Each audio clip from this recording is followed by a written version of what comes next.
Hello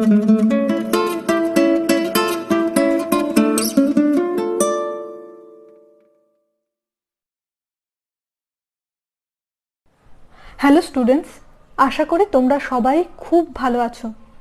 আমাদের class 11-এর sexual reproduction in flowering plants এই চ্যাপ্টার থেকে যে এমসিকিউ সিরিজ আমরা শুরু করেছি সেটাই আজকের ক্লাসে আমরা কন্টিনিউ করব। তো আজকের ক্লাসটা শুরু করা যাক। দেখো প্রথম কোশ্চেন কি আছে, a gymnosperm has 24 chromosomes in root cells. Root সেলে 20 ক্রোমোজোমের সংখ্যা হচ্ছে 24, অর্থাৎ আমরা বলতে পারি 2n সমান 24। ঠিক আছে, এবার কি বলেছে, the number of chromosomes in endosperm will be. জিমনোস্পার্মের ক্ষেত্রে এন্ডোস্পার্ম যেটা, জিমনোস্পার্মের ক্ষেত্রে এন্ডোস্পার্মটা হচ্ছে এন, অর্থাৎ হ্যাপ্লয়েড প্রকৃতির হয়। তাহলে এখানে 24 অর্থাৎ 2n যদি 24 হয় তাহলে n সমান আমরা ইজিলি বলতে পারি এটা হচ্ছে যে ক্রোমোজোম নাম্বার যেটা সেটা হচ্ছে 12 হয়ে যাবে। Gymnosperm has 24 chromosomes in root cells. The number of chromosomes in endosperm will be 12 chromosomes. ঠিক আছে, এটা তোমাদের মনে রাখতে হবে যে জিমনোস্পার্মের ক্ষেত্রে এন্ডোস্পার্মটা কিন্তু হ্যাপ্লয়েড অর্থাৎ এন প্রকৃতির হয়, এবং অ্যাঞ্জিওস্পার্মের ক্ষেত্রে কিন্তু এন্ডোস্পার্মটা 3n প্রকৃতির হয়। এরকম 2n, 9n, 5n এরকমও হতে পারে। আমি এইগুলোর একটা চার্ট করে তোমাদের পিডিএফে এই কোয়েশ্চেনটার সঙ্গেই দিয়ে দেবো, তোমরা একটু দেখে নিও। বেশ, নেক্সট কোয়েশ্চেনে আসি। দেখো কি বলেছে, endosperm of seed develops from haploid nucleus, triploid nucleus, diploid nucleus নাকি পলিপ্লয়েড নিউক্লিয়াস। তাহলে এই এন্ডোস্পার্ম কাকে বলে এই জিনিসটা আমি একটু তোমাদের ছবি এঁকে দেখাই, তাহলে তোমাদের বুঝতে সুবিধা হবে। তো দেখো আমরা আগের দিন ছবিতে এঁকেছিলাম যেটা, এটা হচ্ছে যদি আমাদের একটা এমব্রিও স্যাক হয়, দেখতে পাওয়া যাচ্ছে এর বাইরের দিকে ছিল নিউসেলাস, যেটা থেকে এমব্রিওটা পুষ্টি গ্রহণ করে আর কি। এর বাইরে ছিল ইনার ইন্টেগুমেন্ট এবং এর বাইরের দিকে আউটার ইন্টেগুমেন্ট।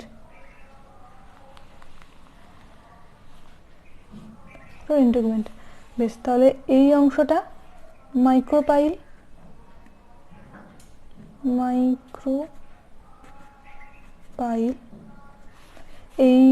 এটা হচ্ছে যে আউটার ইন্টেগুমেন্ট,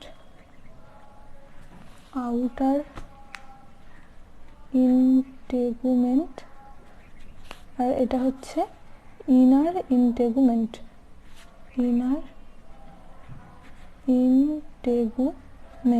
হলো, এটা হচ্ছে নিউসেলাস।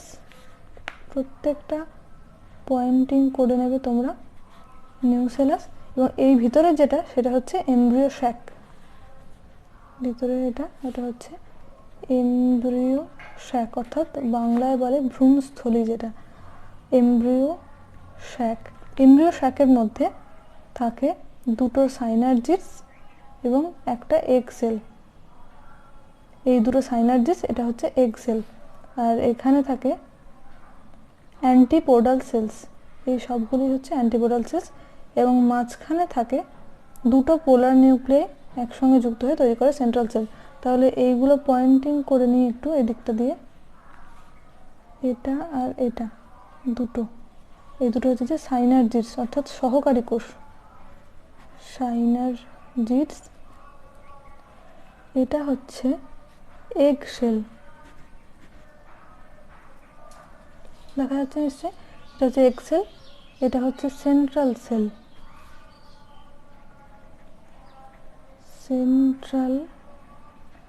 সেল।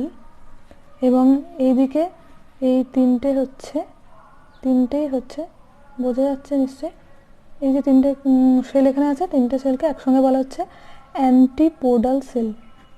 অ্যান্টিপোডাল সেলস বাংলায় বলা হচ্ছে প্রতিপাদ কোষ সমষ্টি। তাহলে দেখো এই গেল টোটাল একটা ওভিউলের স্ট্রাকচার। ঠিক আছে, এর মধ্যে যখন পোলেন টিউবটা এই মাইক্রোপাইলার এন্ড দিয়ে যখন এই ওভিউলের মধ্যে প্রবেশ করছে, তখন এর মধ্যে থাকে দুটো মেল গ্যামেট। কি থাকে? দুটো মেল গ্যামেট থাকে। এই পাঁচটায় লিখছে 2 মেল গ্যামেটস, যার মধ্যে 1 male gamete one male gamete শর্টে লিখলাম, আর এদিকে ওয়ান মেল গ্যামেট কাকে ফিউজ করে সেটা। ওয়ান মেল গ্যামেট এগ সেলকে ফার্টিলাইজ করছে, এটা এগ সেলের সঙ্গে যুক্ত হচ্ছে, এগ সেলের সঙ্গে যুক্ত হয়। আর এই আরেকটা যে মেল গ্যামেট থাকে সেটা যুক্ত হয় তোমার এই সেন্ট্রাল সেলের সঙ্গে। সেন্ট্রাল সেল, সেন্ট্রাল সেল বোঝা যাচ্ছে নিশ্চয়ই। ওয়ান মেল গ্যামেট সেন্ট্রাল সেলের সঙ্গে, ওয়ান মেল গ্যামেট এগ সেলের সঙ্গে, যেটা এগ সেলের সঙ্গে যুক্ত হচ্ছে সেটা তৈরি করছে জাইগোট। ঠিক আছে, জাইগোটটাই পরবর্তীকালে এমব্রিও বা ভ্রূণ তৈরি করে। আর তাহলে one male gamete plus egg cell, তাহলে জাইগোট যেটা হলো সেটা 2n, n, এটা হচ্ছে যে মেল গ্যামেট n ছিল, এগ সেলও হচ্ছে যে n, তাহলে এটা 2n হলো জাইগোটটা। ওয়ান মেল গ্যামেট এটা n ছিল, কিন্তু সেন্ট্রাল সেল যেটা সেটা দেখো এর মধ্যে দুটো নিউক্লিয়াসের সঙ্গে যুক্ত আছে, তাহলে সেন্ট্রাল সেলটা যে 2n প্রকৃতির, এটার সঙ্গে যখন ওয়ান মেল গ্যামেটের সঙ্গে সেন্ট্রাল সেল যখন যুক্ত হলো দিয়ে তৈরি করছে কি না এন্ডোস্পার্ম। এন্ডোস্পার্ম নিউক্লিয়াস তৈরি করলো, যেখান থেকে এন্ডোস্পার্ম তৈরি হয় আর কি। তাহলে এন্ডোস্পার্মটা 3n প্রকৃতির হয়। 3n প্রকৃতির হয় হচ্ছে তোমার অ্যাঞ্জিওস্পার্মের ক্ষেত্রে, কিন্তু জিমনোস্পার্মের ক্ষেত্রে এই এন্ডোস্পার্মটা কি হয় n প্রকৃতির হয়। এন্ডোস্পার্মটা কি, এটা হচ্ছে একটা নিউট্রিটিভ টিস্যু, নিউট্রিটিভ টিস্যু। ঠিক আছে, তাহলে এন্ডোস্পার্ম যেটা সেটা কোথা থেকে উৎপন্ন হচ্ছে, এই এন্ডোস্পার্ম নিউক্লিয়াস এটা হলো এই 3n বা ট্রিপ্লয়েড নিউক্লিয়াস থেকে তৈরি হচ্ছে এন্ডোস্পার্মটা। এটা হচ্ছে যে এন্ডোস্পার্ম নিউক্লিয়াস, দেখে দিই তাহলে বুঝতে সুবিধা হয়। এন্ডোস্পার্ম নিউক্লিয়াস হলো, এন্ডোস্পার্ম নিউক্লিয়াস থেকে তৈরি হচ্ছে এন্ডোস্পার্ম। তাহলে আমরা কোয়েশ্চেনটাতে চলে আসি, পুরো ব্যাপারটা বোঝা গেছে নিশ্চয়ই। তোমরা চাইলে এটার একটা স্ক্রিনশট তুলে নিতে পারো। তো এই হলো ব্যাপারটা, আমাদের বোঝা গেল যে যে এন্ডোস্পার্ম জিনিসটা কি, এটা বোঝা গেল। তাহলে দেখো এখানে আমরা এবার কোয়েশ্চেনটাতে চলে আসি। Endosperm of seed develops from triploid nucleus. Endosperm nucleus সেটা হচ্ছে যে ট্রিপ্লয়েড প্রকৃতির হয়, তাই এটা হচ্ছে ট্রিপ্লয়েড নিউক্লিয়াস হয়ে যাবে। হয়েছে, বেশ। তারপরের কোয়েশ্চেনটাতে চলে আসি। After fertilisation the development of endosperm and embryo takes place in ovule. ঠিক আছে, ফার্টিলাইজেশন অর্থাৎ নিষেকের পর এন্ডোস্পার্মের ডেভেলপমেন্ট হয় এবং এমব্রিওটারও ডেভেলপমেন্ট হয়। Correct statement about such development in most cases is, most কেসের ক্ষেত্রে মোস্ট কেসে কি হচ্ছে, কোন স্টেটমেন্টটা কারেক্ট সেটা আমাদেরকে বলতে হবে। তো কি কি আছে স্টেটমেন্ট সেটা আগে দেখি। Endosperm development occurs earlier than embryo, বলেছে এন্ডোস্পার্মের ডেভেলপমেন্টটা এমব্রিওর আগে হয়, হ্যাঁ ঠিক আছে। তারপরে দেখি development of embryo occurs earlier than endosperm, এমব্রিওর ডেভেলপমেন্টটা আগে হচ্ছে এন্ডোস্পার্মের থেকে, না এটা আমরা বলতে পারবো না। Next development of endosperm and embryo occur simultaneously, না এটাও নয়। Development of embryo occurs when endosperm development is completed, development embryo occurs, endosperm ডেভেলপমেন্টটা পুরোটা হয়ে যাবে তারপর এমব্রিও হবে সেটাও নয়। তাহলে এন্ডোস্পার্ম ঠিক যেটা হবে এখানে কারেক্ট স্টেটমেন্ট যেটা সেটা হবে endosperm development occurs earlier than embryo, এমব্রিওর থেকে কিছুটা আগে হবে, একসাথেই হবে সেটাও নয়, বা এন্ডোস্পার্মের ডেভেলপমেন্ট পুরো কমপ্লিট হয়ে যাবে তারপর এমব্রিও তৈরি হবে সেটাও নয়, কারণ এমব্রিওটা এন্ডোস্পার্ম থেকেই পুষ্টি আর কি যোগান দেয় এন্ডোস্পার্মটা। তাহলে এন্ডোস্পার্মটা development occurs earlier than embryo, কিছু আগে হয়। বেশ, আমরা এরপর নেক্সট কোশ্চেনে চলে আসি, এটা আমরা তাহলে বুঝতে পারলাম। বেশ, নেক্সট কোশ্চেনে চলে আসি। Which one of the following is endospermic seed. Endospermic seed আর নন এন্ডোস্পার্মিক সিড কি? এন্ডোস্পার্মিক সিড মানে হচ্ছে দ্য সিডস হ্যাভিং এন্ডোস্পার্ম, আমরা আগে এন্ডোস্পার্ম কাকে বলে পড়লাম। তাহলে এন্ডোস্পার্মিক সিড মানে দ্য সিড হ্যাভিং এন্ডোস্পার্ম, তাদেরকে বলা হচ্ছে এন্ডোস্পার্মিক, বা এর আরেকটা টার্ম হচ্ছে অ্যালবুমিনাস সিড। তোমরা এগুলো সব তোমাদের পিডিএফে পেয়ে যাবে। এন্ডোস্পার্মিক সিড তাহলে আমরা কাকে বলে বুঝতে পারলাম। তারপর হচ্ছে যে যেটা সেটা হচ্ছে যে এই এন্ডোস্পার্মিক সিডের এক্সাম্পলগুলো সিরিয়ালস হবে, ক্যাস্টর হবে, ক্যাশিউ হবে, এগুলো হবে। আর এন্ডোস্পার্মিক সিড হলো নন এন্ডোস্পার্মিক সিড, তাহলে কাকে বলে? দ্য সিডস উইথাউট এন্ডোস্পার্ম, যেগুলোতে এন্ডোস্পার্ম থাকবে না, যেমন গ্রাম, পি, বিন, কিউকাম্বার এগুলো। তাহলে এই সবগুলোই হচ্ছে তোমার নন এন্ডোস্পার্মিক সিড, তার মধ্যে শুধু ক্যাসিউ যেটা সেটা হচ্ছে এন্ডোস্পার্মিক সিড। হচ্ছে, বোঝা গেছে? বেশ, নেক্সট কোয়েশ্চেনে চলে আসি। Milky water of tender coconut is liquid gamete, liquid endosperm, liquid female gametophyte নাকি লিকুইড এমব্রিও? এটা তোমরা সবাই জানো, লিকুইড এন্ডোস্পার্ম। যে এন্ডোস্পার্ম যেটা সেটা লিকুইড প্রকৃতির হয়। নেক্সট কোশ্চেনে চলে আসি। Endosperm of Brassica and Pinus are respectively, অর্থাৎ ব্রাসিকার ক্ষেত্রে এন্ডোস্পার্মের টাইপটা কীরকম এবং পাইনাসের ক্ষেত্রে এন্ডোস্পার্মটা কীরকম সেটা আমাদের বলতে হবে। তো দেখো, ব্রাসিকা যেটা সেটা হচ্ছে তোমার অ্যাঞ্জিওস্পার্ম, পাইনাস যেটা সেটা হচ্ছে জিমনোস্পার্ম। আমরা প্রথমেই এই ব্যাপারটা বুঝে গেলাম।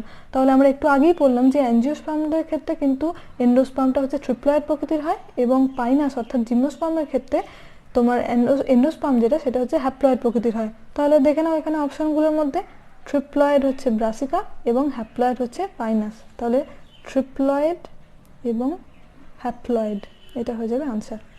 হয়েছে? বেশ, 7 নম্বরে চলে আসি। Germination of seed within fruit, ফ্রুটের মধ্যে যখন জার্মিনেশন হচ্ছে তখন তাকে কি বলে? ওভিপেরি, ভিভিপেরি, হাইপোজিয়াল নাকি এপিজিয়াল? ঠিক আছে, এটা হয়ে যাবে তোমার ভিভিপেরি জার্মিনেশন।